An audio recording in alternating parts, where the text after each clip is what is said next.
Elise felt another asthma attack coming on. Lately, her asthma had been flaring up more frequently. The mountain of problems she faced left her no room to relax. Her body felt the strain, responding with constant health issues.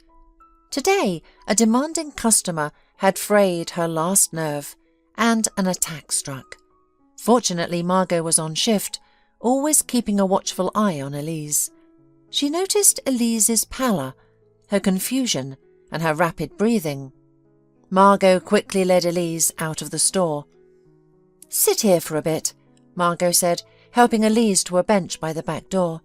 She knew Elise needed to sit and hold on to something to ease her breathing.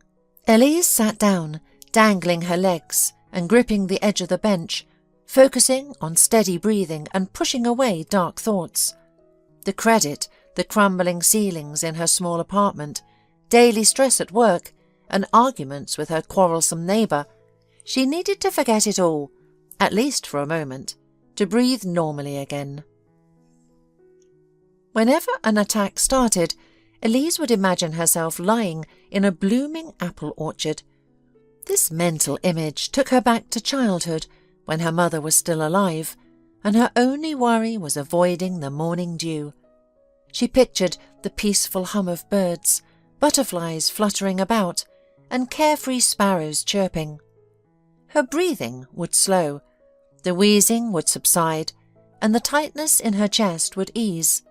She felt safe again. In her youth, during these attacks, her imagination would take her even further. She would envision a handsome man and their little children in the orchard. They would walk hand in hand, get into a car and drive to the sea, where a gleaming white yacht awaited to take them on adventures around the world. Elise felt better. Her daytime attacks were never as severe as the nighttime ones. Sometimes she could stop them before they fully took hold. Today's attack had barely begun before it subsided.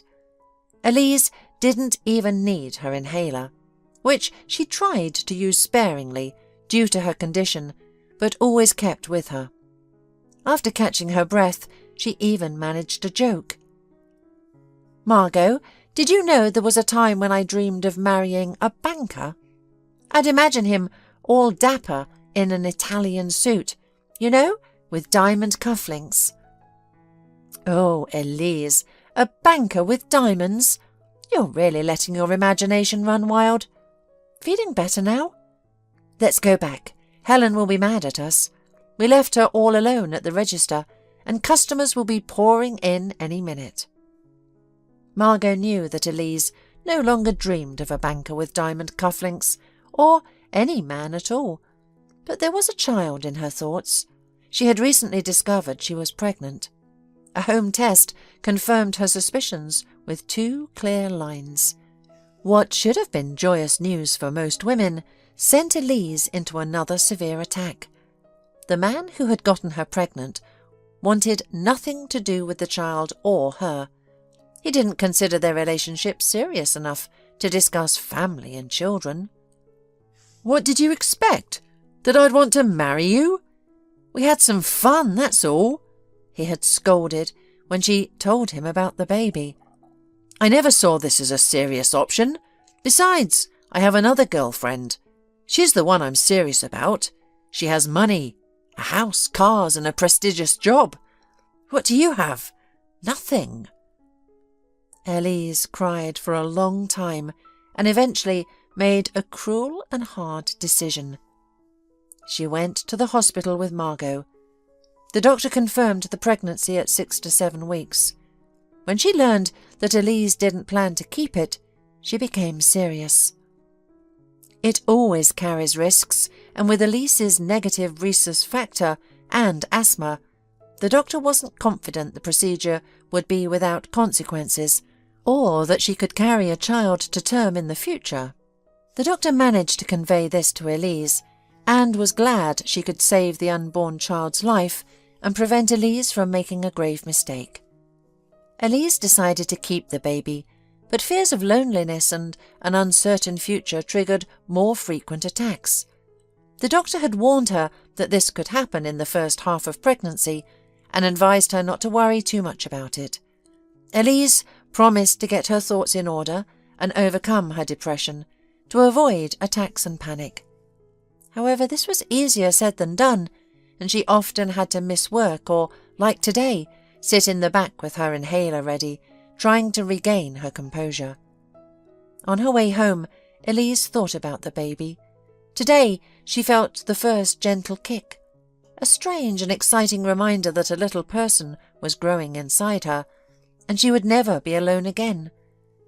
In the orphanage, she had friends and caretakers who treated her well, and she had Margot at the store. But this was different.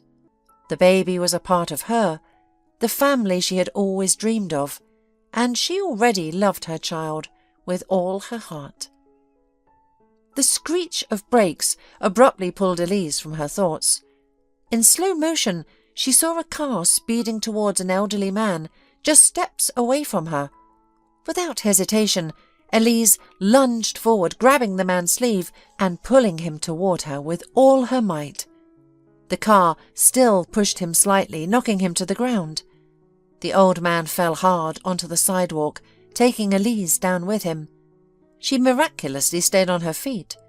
Bystanders gathered and called an ambulance.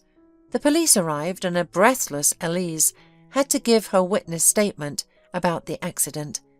The old man she saved was taken to the hospital. "He's just some homeless guy. He was probably drunk and stumbled into the road." The driver tried to excuse himself. Someone in the crowd backed him up. "It's true, he's a homeless man.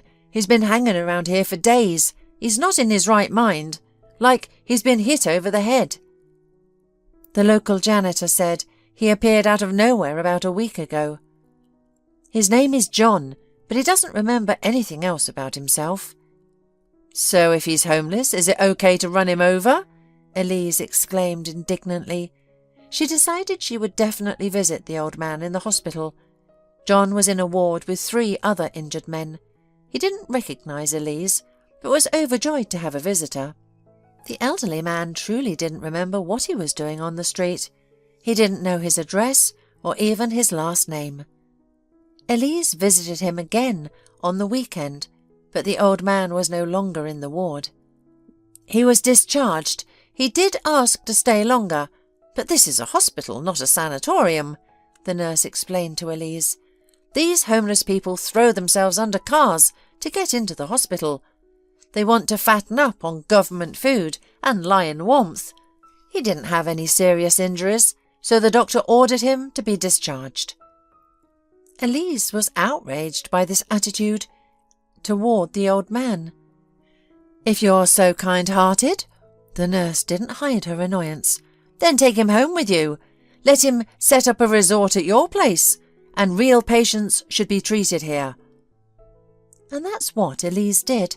She immediately went to the intersection where she first saw the old man.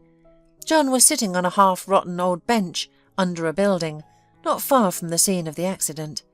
Elise approached and touched his shoulder. The old man started at her touch. He had dozed off on the bench and was now frightened by the sudden contact. "Come with me. I'll feed you, and I have a corner for you," Elise said, seriously intending to take this stranger into her small apartment. She set up a cot for him in the kitchen, heated some tea, and provided him with bed linens and a towel. "I think you should take a bath. The warm water will soothe you, and clean clothes will make you feel better." Elise had bought some clothes for the old man at a second-hand store on her way, so John stayed with Elise. The old man turned out to be quiet and calm, not a drinker. The only problem with him was that he moaned loudly at night. Not terribly scary, but it frightened Elise very much. She would jump up and rush to the kitchen, anxiously asking the old man, "What's wrong? Are you feeling ill?" He would wake up and shake his head negatively. He couldn't answer what was tormenting him, making him moan and even scream in his sleep. On the very first night, when none of Elise's neighbours knew about the new resident in their building, the old man's cries and moans frightened not only Elise. Gwendolen, who lived on the floor below, banged on the ceiling with a mop and knocked on the radiators. Early in the morning she came to Elise's apartment with two men, tenants of their building, who liked to drink and cause trouble, and whom Gwendolen herself had complained about to the local police officer. When they saw only a pitiful old man in Elise's kitchen, they left in embarrassment. But Gwendolen, quickly regaining her composure and recognizing the recent homeless man in Elise's guest, launched into the tirade. "What was going on here last night, huh? It's outrageous. Why should the whole building wake up in fear because of you? I banged on the pipes and the ceiling, but he just kept moaning, like a wolf at the moon. I'll make sure you and that old man are evicted. You'll both end up on the street." The rumour that the unmarried, pregnant neighbour had taken in a homeless man spread quickly through the building. The neighbours whispered behind her back. They couldn't understand why a young girl would take in a strange old man in her tiny, shabby apartment. "He'll kill you one night, steal your money and burn down our building. Something can snap in his brain. I would never let such a person into my house." Gwendolen, who had always caused Elise trouble with her insufferably nasty character, became even more unbearable after the old man's appearance.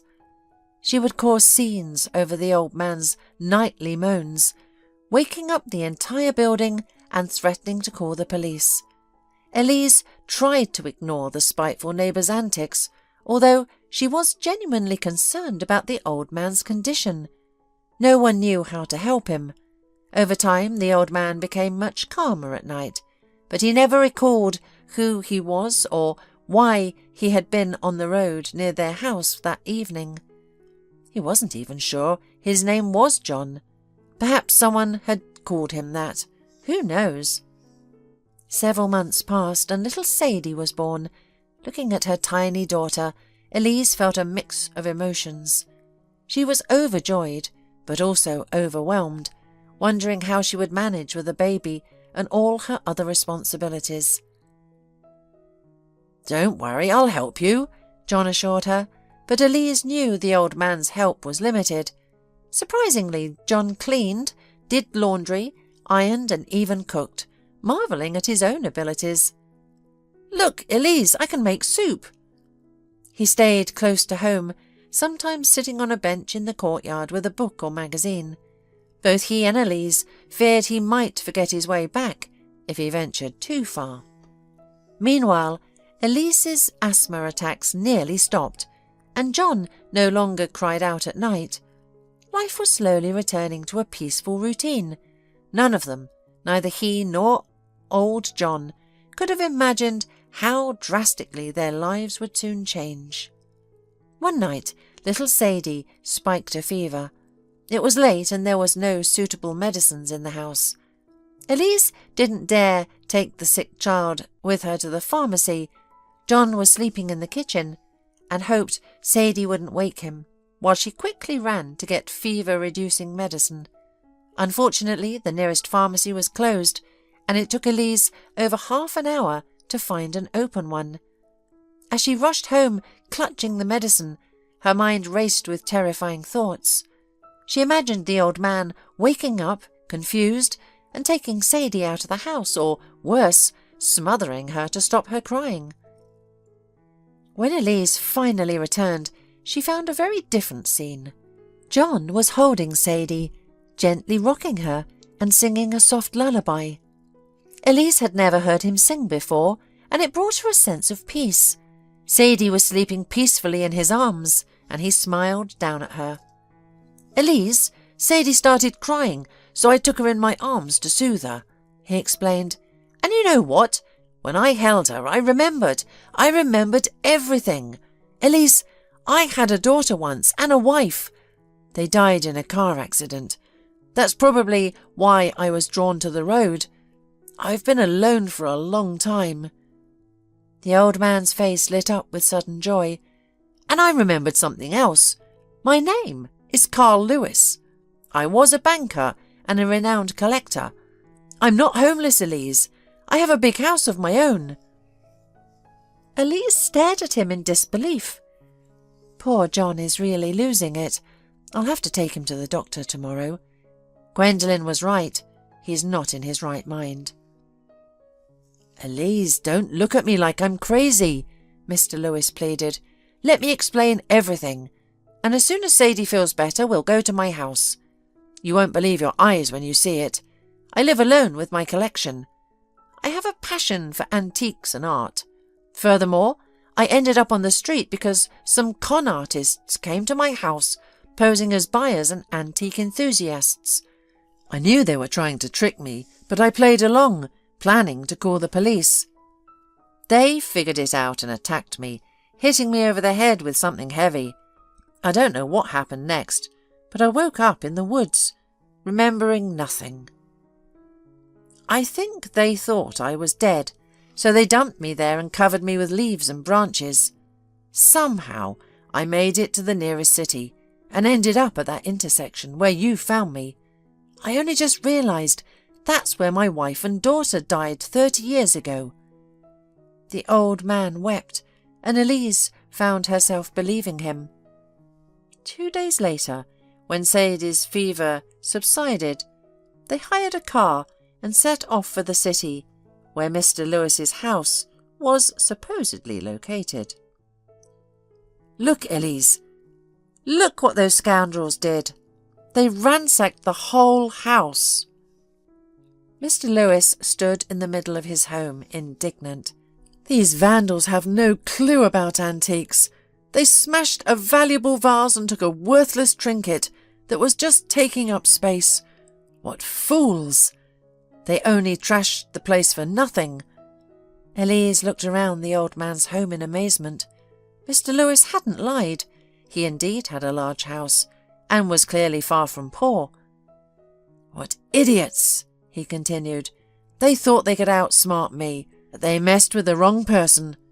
Did they really think I'd keep my most valuable items on display in the kitchen or living room?" The old man pressed a hidden lever on the wall, revealing a secret room to the astonished Elise. She felt like Aladdin entering the Cave of Wonders for the first time. "I'm not crazy enough to leave such things out in the open. Those are just minor trinkets. But here, this is a collector's paradise. Look, Elise, you'll never want for anything again." "Mr. Lewis, were you really a banker?" Elise suddenly asked. "And do you have diamond cufflinks?" "I was, dear, and yes, I have cufflinks. But why do you ask?" Mr. Lewis was surprised. "Oh, I'm just curious." Elise laughed. "Come on, tell me," Mr. Lewis insisted. So Elise shared her childhood fantasies with him. The old man was surprised, but remembered her words. Mr. Lewis was indeed wealthy. Besides his collection of antiques and paintings, he had money in bank accounts and influential friends. He introduced Elise to them as his adopted daughter. "Don't be shy, Elise. You're like a daughter to me. Now we'll find you the best husband, a wealthy groom. Want me to arrange a match with a banker?" "With diamond cufflinks?" Elise laughed. "No, I don't want that." "Why not, dear? You could travel the world on a yacht with Sadie." "I don't want a yacht. I'm happy here. I'd rather go to get an education," Elise insisted. The news that Elise's tenant was a wealthy banker caused quite a stir in their city. Elise is the sole heiress of the old banker. This thought consumed Elise's ex-boyfriend. He even tried to assert his rights as Sadie's father, but Mr. Lewis quickly put him in his place. Elise attended university and no longer dreamed of a banker or an aristocrat. She wanted a kind and caring man who could love her little daughter and be a real father to Sadie. And she found him. Eric was the son of Mr. Lewis's childhood friend, a simple artist and romantic who had never been married at 30. Sweet and modest, Elise immediately caught his eye, and he asked her to model for him. Portrait after portrait filled Eric's home, and his heart filled with love for the girl. Elise, do you know this is the 10th portrait of you I've painted? Do you know why I keep painting only you? I want to see your face constantly and look forward to every meeting so I can paint your lovely face again and again. I'd like to propose, but I fear you'll refuse because I'm not as wealthy as your adoptive father. Eric, do you know why I keep posing for you? I also cherish our time together. I'm a simple girl, and I don't think Mr. Lewis will mind if we start seeing each other. Eric and Elise began dating and eventually married. A year later, Sadie had a little brother, and Mr. Lewis Petrovich gifted the newborn heir his antique diamond cufflinks.